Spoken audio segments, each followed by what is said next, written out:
types. We have dyads, we have triads, we have quadrats.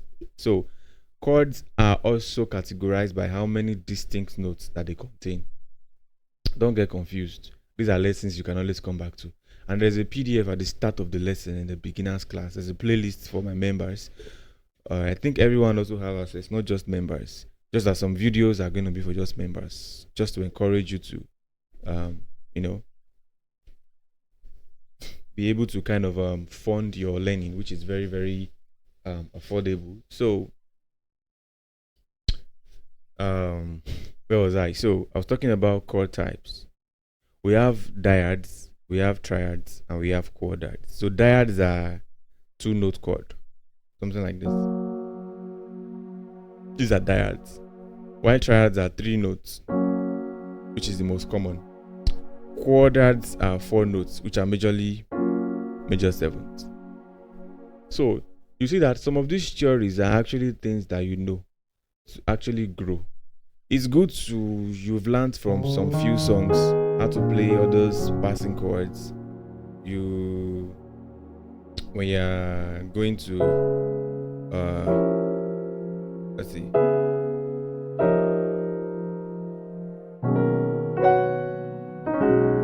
You've learned some few things, some few passing chords.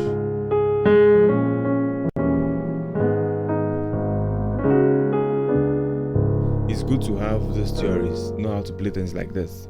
But at the same time, you need to understand the theory of how and where these chords are coming from. And that is why I'm giving you people a beginner's course. Check out the playlist on the channel. There's a playlist for C, for F, for C sharp, that's what I'm doing on the channel. So check it out. For those of you that are struggling, you feel, oh, I missed it along the way, I have various lessons that can cater to your need. So although now we may press more than 3 notes when playing a chord, some notes are often repeated in different octaves to make the sound fuller. So when I play a chord like this now, this is an F major, let's see, major 7. So you can see I'm playing more than 3 or 4 notes. So I'm playing 1, 2, 3, 4, 5, 6. So you might start asking, okay. You talked about dyads to be 2-note chord. You said triads are 3-note chords. You said quadrats are 4-note chords. So what is this one? Well, you have to notice that when I play this, it has the same name with when I play this F sharp major 7th. So what is happening is when you repeat sounds, when you repeat notes, it makes your chord fuller. So this is how people get fuller chords. You might have seen people play like this and you're like, wow, are they able to play chords like this? The chords are so sweet and big. So the thing is, they started from here. You have to learn the basic first, then you start building.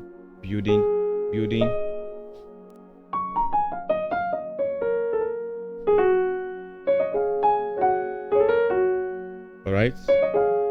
So you have to start from somewhere. So when you see chords like this that are plenty, don't be confused. You still get to that level. Even chords that you don't know their name yet.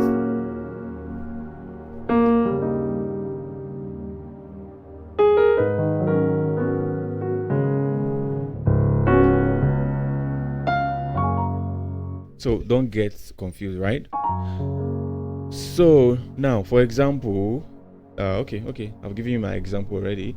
Now let's talk about understanding chord qualities. So every chord has a certain quality, yes, which gives it a specific sound or mood.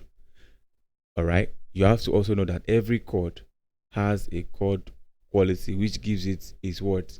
Specific sound or mood. So you hear about major chords. They'll tell you major chords are happy chords. They are bright chords. They are stable chords. Happy birthday to you. Happy birthday. Happy birthday. Happy birthday. Happy birthday to you.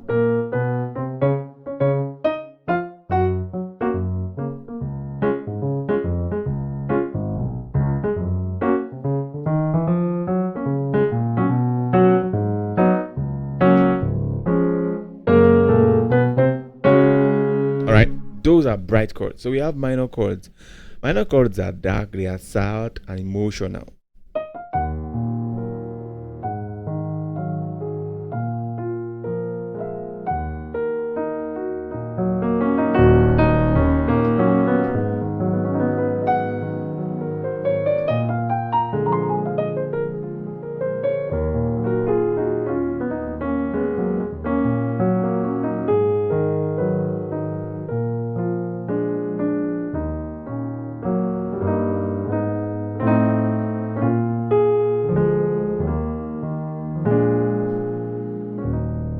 those are minor chords. They're kind of emotional, they are dark, and all of these chords have the reason why they are the way they are. So let's talk about diminished chords. Diminished chords have tension.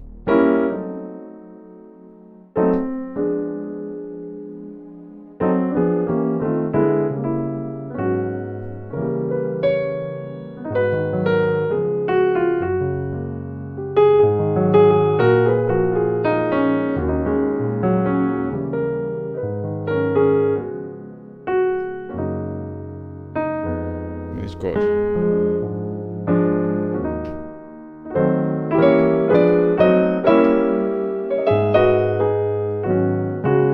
So I'm using diminished chords mixed with major chords. But diminished chords on their own, they sound tense and unstable. These are diminished chords.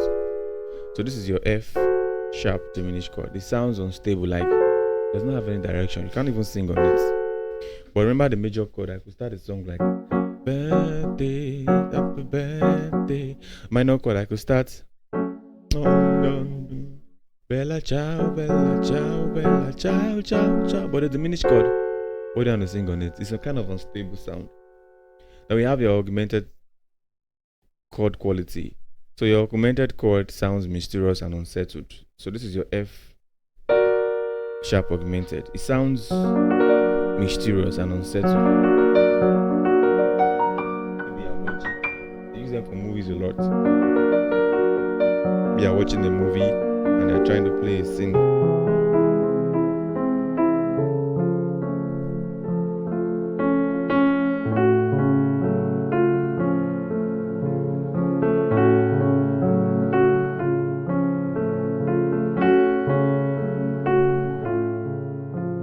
That's why at times when you're in a church, when you now get to the level where there's a drama and you know the story of the drama and like you know the script, and they tell you this is the drama we're going to be acting. We need you to come and play the keys, and they tell you the storyline. If it's a sad storyline, you know what to play. If it's a happy storyline, you know what to play. If it's a mysterious, tense, unstable, you can go on with augmented chords. You can go to your diminished chords also, back to your minor chord. See, it's sounding sweet. I didn't plan this, but I'm just using the knowledge that I have to move and knowing how to move from one key to the other. So that's what I'm teaching you guys. I'm focusing on every key. The way the lesson is on the playlist is I teach you on all 12 keys. I also focus on your key. I help you build on the particular key you play on. We stay there, we build, and at the same time I open your eyes to other keys. So at the end of the day, by the time you combine the key you know and new keys you are learning, you know how to play all 12 keys. That is actually my goal and that is my aim. But if you are still the type that is not interested in playing on all 12 keys, it's fine. You can stick to your keys. There's a lesson for you. So lastly, we were talking about dominant chords. Dominant chords are strong. They are tensed, but they are resolved. See, it's tensed.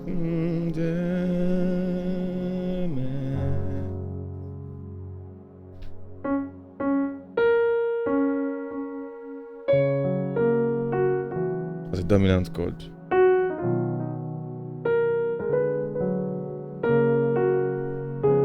Diminished chord and dominant chord.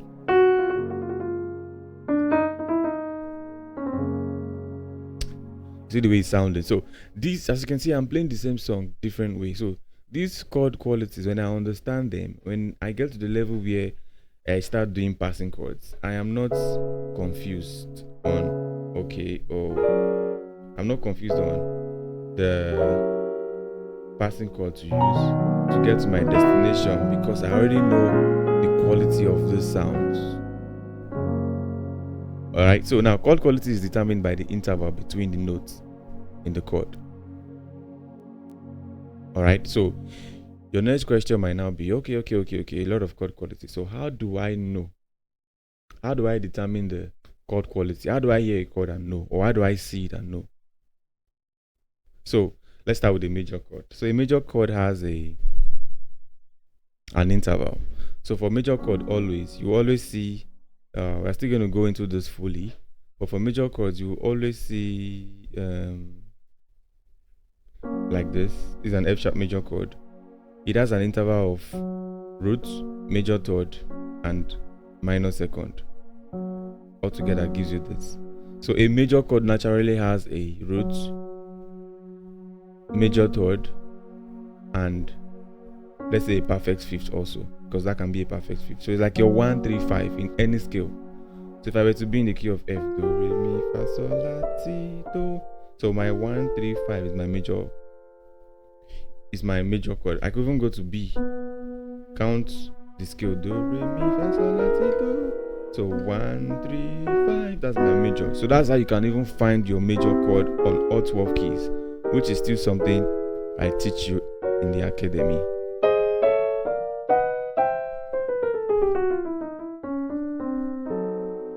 Alright, so now when it comes to minor chords, you flip the formula around. So instead of one, let's see, instead of you having okay, let's do it this way, because I'm still going to teach this lesson in another class, explain it very well, how to learn these intervals, how to form the intervals of any chord. I'm still going to teach it, but this is just like an introduction. But for a minor chord, we'll have something like this. This is an F sharp minor chord. So how do we get it? If this is a major chord, just check around you. You will notice that from here we had 1, 2, 3, 4, then 1, 2, 3. That's how we got a major chord. But if you want to get a minor chord, you have to now select 1, 2, 3, then 1, 2, 3, 4. This is how you get a minor chord. You just flip the formula around. I'll still go deeply into it, so don't be confused. So the difference between major and minor chord is 1 semitone in the third. So major, if you drop the third a half step below, you get a minor. You see? And it completely changed the feeling of the chord. So this foundation is set students up to understand harmony, to understand chord progression, and how chords supports melodies in all styles of music. Alright,